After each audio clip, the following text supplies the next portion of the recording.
let's talk about K-pop albums.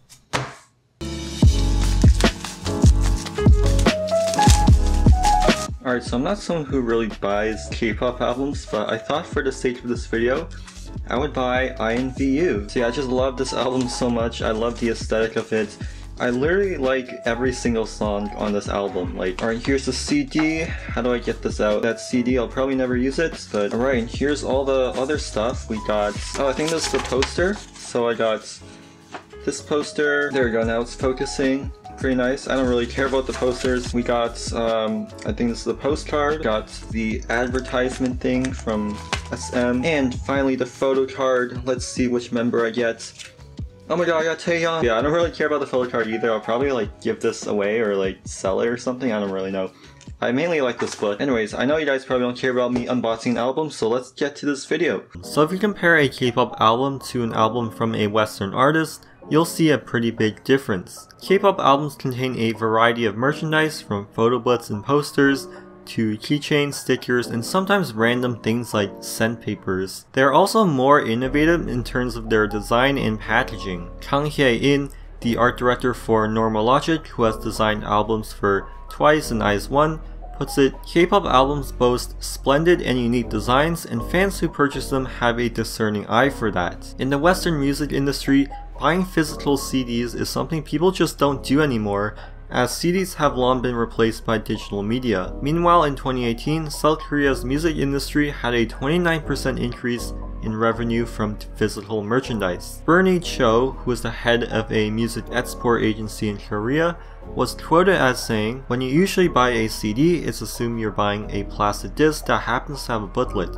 In Korea, it's almost the other way around. You're buying an elaborate book that just happens to have a CD." Bo Hoi Kim, I probably pronounced that wrong, the founder of the studio Odd Hyphen, describes, "An album plays a completely different role for those who consume K-pop idol culture and music. It's not a mere object that contains songs, but carries within itself a commercial value." Most Americans and Europeans are only used to simple jewel cases with a CD and a small booklet for lyrics, while in Korea the industry standard is much higher and more emphasis is put on, well, everything but the CD. So let's talk about their design. K-pop albums are usually much larger and come in many shapes, and they most commonly come in the shape of a typical book or novel. In fact, many are literally just books with a CD in the back, such as the album I unboxed at the beginning. So this allows them to look good on places such as shelves or coffee stands. The materials of the paper and covers usually have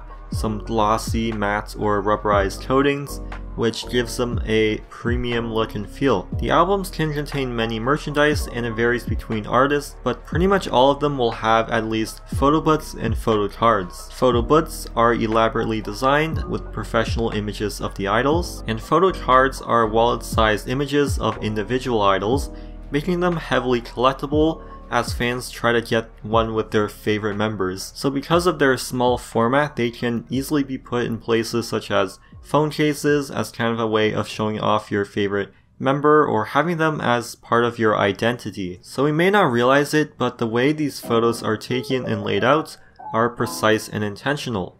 Every pose, angle, and composition is carefully curated and designed to fit a certain image or appeal. For example, selfie photos feel more personal and intimate, as it suggests that the picture was taken by the idol and not by someone else in a professional studio. This is part of why I think photo cards are so valued, as they are usually selfies. Owning a photo card feels like you're holding something that your favorite idol created and not something that the company created. So now let's analyze a photo book. Let's use BTS's Map of the Soul persona as an example. So here we see these selfie format images combined with more candid poses, which feels more personal and authentic. Compare this to a more professional and serious pose. So other images show the members in pajamas or getting ready in the bathroom, which suggests that the viewer is looking into an intimate and private moment, making them seem more relatable. The pictures are also laid out like film strips, which creates the feeling that we're watching them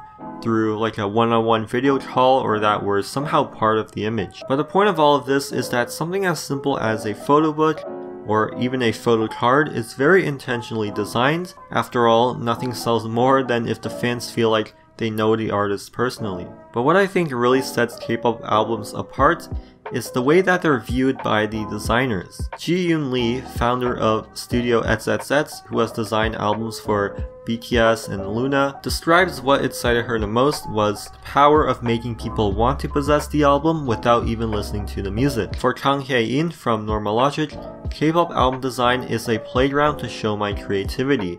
I always find new fun while contemplating over the tug-of-war between art and commerce. So K-pop albums are essentially viewed as an art form, designed around the concept of the group, while the music part of it is almost ignored. As an example, take a look at albums from Dreamcatcher or EXO. Many Western albums really only focus on the song or the artist, but K-pop albums are more elaborate as they more so focus on telling a unique story. So some Western artists are actually starting to adopt this style of album design. Taylor Swift's 2019 album Lover had a deluxe version that came in 4 different versions and included a photo book and pictures. However, that was only the deluxe version, as typically a regular K-pop album would be the equivalent of a special or deluxe edition from another artist. So at the end of the day, buying and unboxing K-pop albums is an experience. It's the experience of appreciating the album and the artist, and the excitement as you wonder whose photo card you're gonna get or what the photo book will look like. Oh my god! There's a reason why most people buy the album and not the individual posters or photographs. People buy experiences, and the way these albums are designed gives consumers that special experience. People love K-pop albums so much as to sometimes see them as a prized possession because they're designed as a visual commodity and not as a music album.